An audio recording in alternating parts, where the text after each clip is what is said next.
This is the designated first-player controller for our original Nintendo Entertainment System. The buttons on this are completely shot.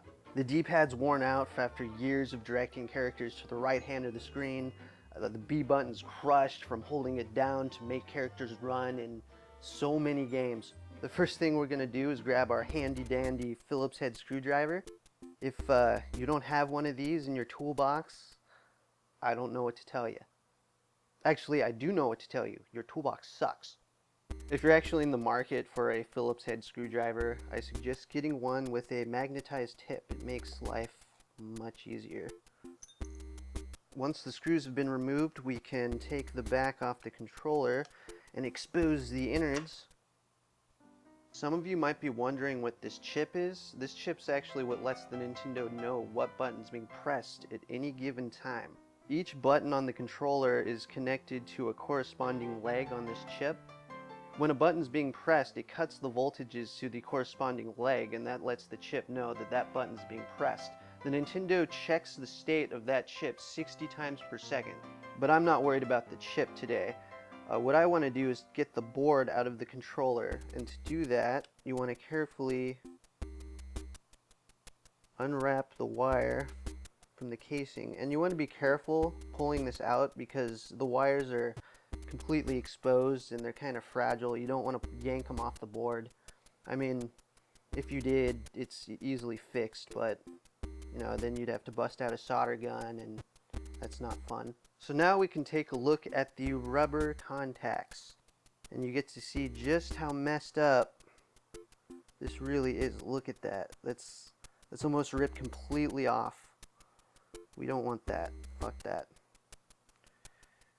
Now, in my experience, the start and select buttons are usually pretty resilient, so you usually don't have to replace those. I'm going to anyway, so that they're all nice and fresh. And on here too, you can see that the rubber's, yeah, popping right off there. We don't want that. Now's a good time to pop all the buttons out, like so. And to clean them, what I'm going to do is bust out my handy dandy toothbrush, and I'm going to take this over to the sink with some warm water and just brush the heck out of all this.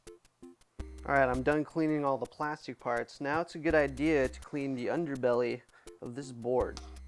Now the way I'm going to do it is with a Q-tip and some 91% isopropyl alcohol. There's other cleaners out there you can use. I just use the alcohol.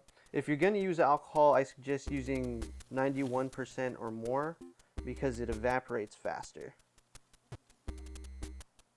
Now I've actually cleaned this pretty recently, so it's probably not going to be that bad, but yours will probably be pretty nasty if you've never done it. Alright, everything's clean and it's good to go. We just gotta put the controller back together with our new parts, and that is not hard. Then you just carefully drop this back into place. It should line up with the plastic tabs, so there's really no way to mess it up. Then you guide the cable back into place. Let's see. It should go there. And that should snake around there. It kind of wants to go back into place once you line it up, so it's not too hard to do. Pop the top back on. Make sure, alright, yeah, that's lined up. And it's time to start screwing. And here's a free screwing tip. You don't want to start by just tightening up the first screw all the way and proceeding to the next one. Then it's not going to be completely flush. You kind of want to alternate between tightening different screws. And that just makes sure everything is nice and flush. And there it is, our refurbished controller. And the buttons feel so good.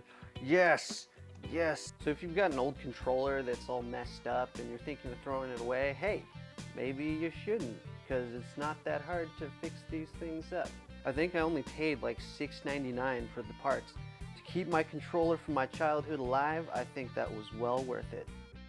Thank you for watching. We hope you enjoyed the video. Twin Opinion cares about your opinion, and your participation keeps us alive. So share your comments, hit that like button, and subscribe to the channel. You can also find Twin Opinion on Facebook or visit our website at asamiarrow.com.